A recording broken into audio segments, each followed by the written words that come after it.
Paz do Senhor a todos estejam na graça de Deus, amém? Vamos dar continuidade à nossa leitura bíblica, que fica no livro de Ezequiel. Hoje nós estaremos entrando no capítulo 45, amém? Que essa leitura bíblica, Senhor meu Deus, venha chegar às suas narinas. Que o Senhor possa, Senhor meu Deus, recebê-la como louvor aos seus ouvidos, amém? No capítulo 45 fala sobre uma porção da terra deve ser ofertada ao Senhor.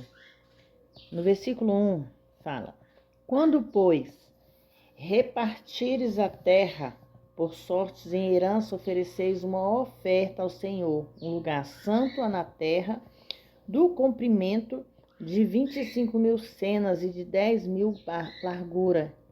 Este será santo em todo o seu contorno ao redor. Versículo 2, dessa área serão para o santuário 500 canas de comprimentos e 500 canas de largura, em quadrado, e terá 50 covados de espaço vazio ao seu redor.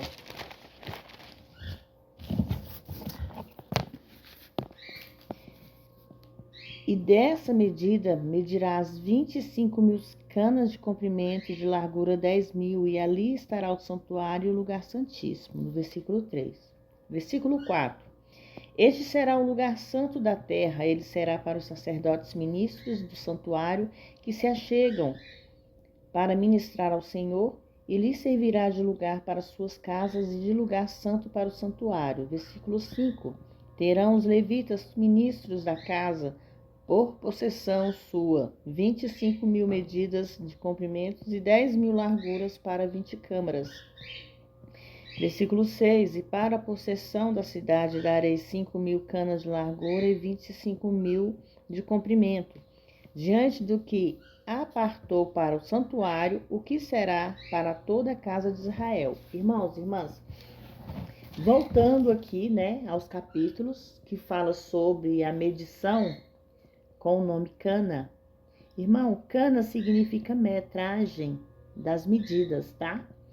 Que nessa época eles mediam por canas. É um modo de pronunciar, Mas seria a porção dos levitas com 67 de comprimentos e 27 quilômetros de largura. Será a mesma que a porção dos sacerdotes. Isso quer dizer, está se referindo às metragens, aos quilômetros de larguras. No versículo 7, o príncipe e a terra. O príncipe, porém, terá a sua porção desta e da outra banda da santa oferta e das possessão da cidade, diante da santa oferta e diante da possessão da cidade, na esquina ocidental para o ocidente, e na esquina oriental para o oriente. Será comprimento defronte de uma das partes deste termo ocidental até o termo oriental. Amém? No versículo 8. Esta terra será a sua possessão em Israel, e nunca mais meus príncipes oprimirão o meu povo.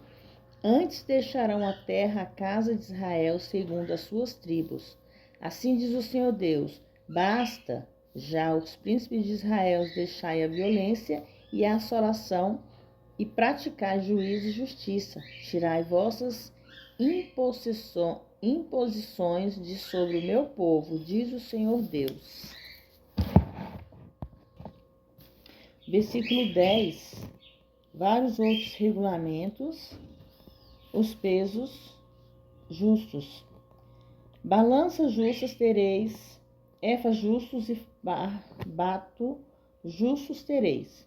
O éfa e o bato serão de uma mesma medida, de maneira que o bato contenha a 10ª parte do homer, e a éfa a 10ª parte do homer. A medida deles serão conforme o homer.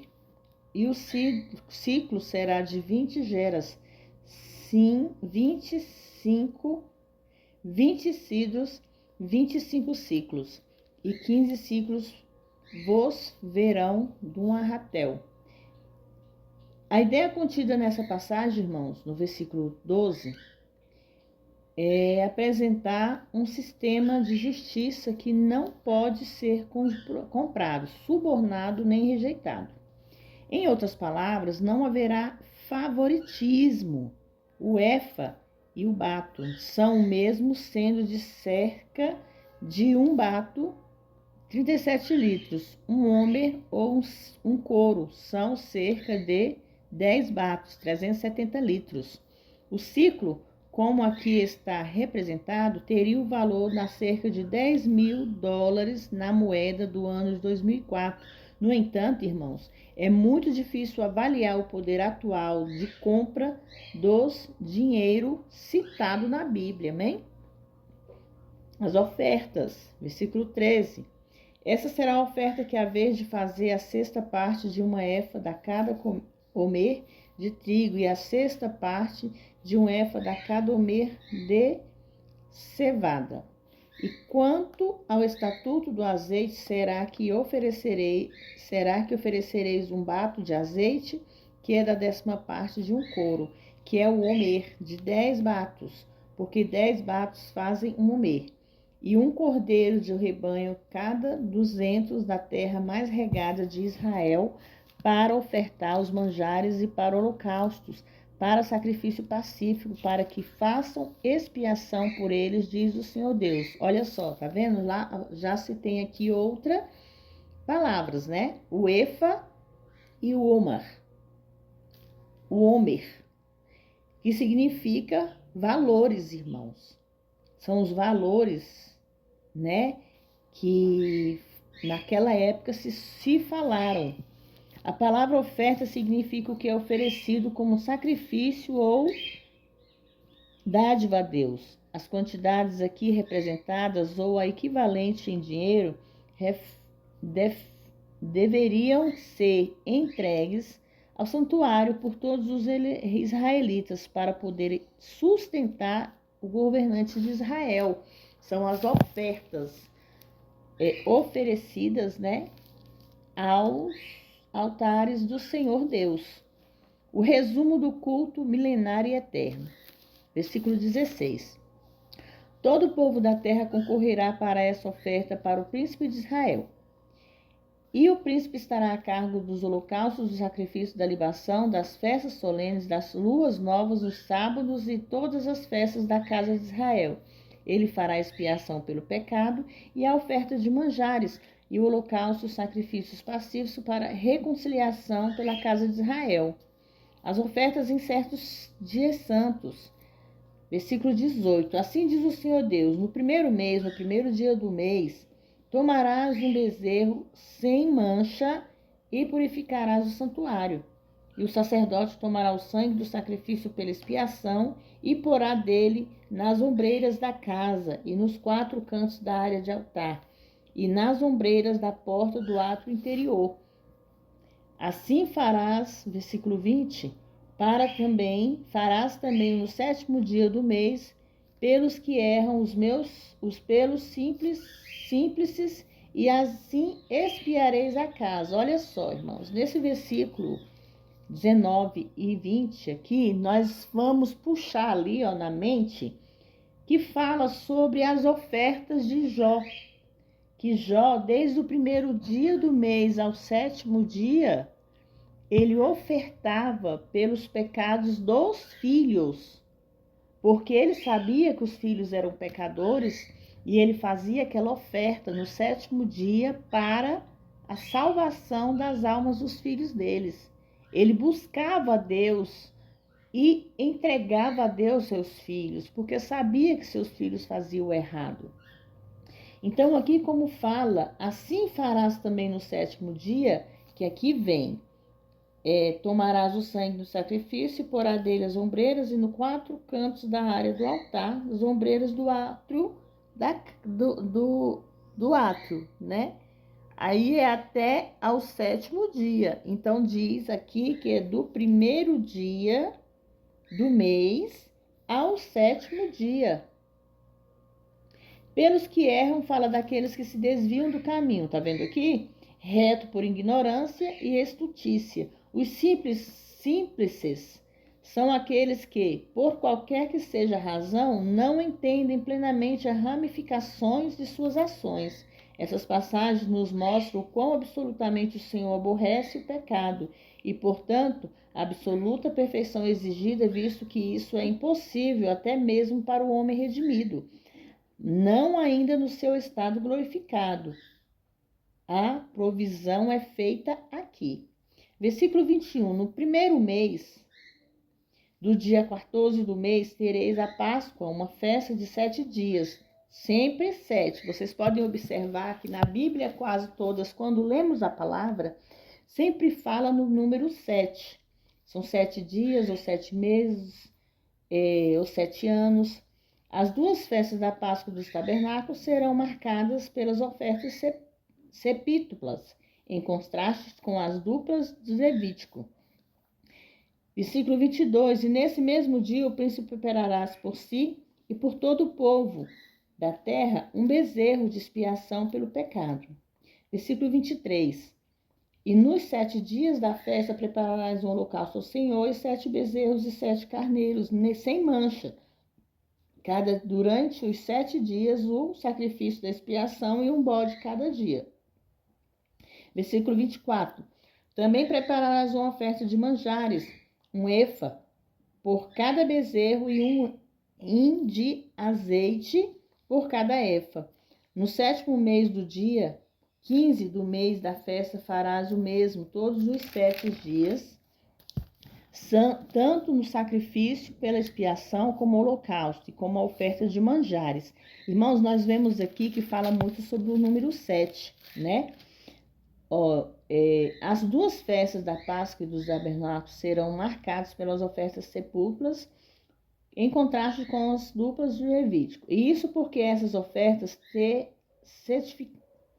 testificarão da perfeição da purificação do pecado cumprida no Calvário. O caráter do culto nesse dia futuro e o sentido da suficiência do sacrifício de Cristo, de si mesmo, como oferta pelo pecado e o holocausto ser perfeito. Desse modo, essas duas festas celebrarão a perfeição e a suficiência da obra expiatória de Cristo, juntamente com as festas de sábado e da lua nova. A Páscoa, como é conduzida, continuará para sempre, o que cumpre em Êxodo. Enquanto a Páscoa foi celebrada no primeiro mês, essa festa é celebrada no 7º mês, desse modo, representando a festa dos tabernáculos, como já dito. Essas duas festas, a Páscoa e dos tabernáculos, serão celebradas para sempre, como hoje é celebrada a Páscoa, né, irmãos? Nós vemos aqui que o pessoal ele simplifica muito o chocolate e o coelho na Páscoa. Só que isso não tem nada a ver, né? Isso só são símbolos que eles inventaram, porque a Páscoa significa a celebração, né,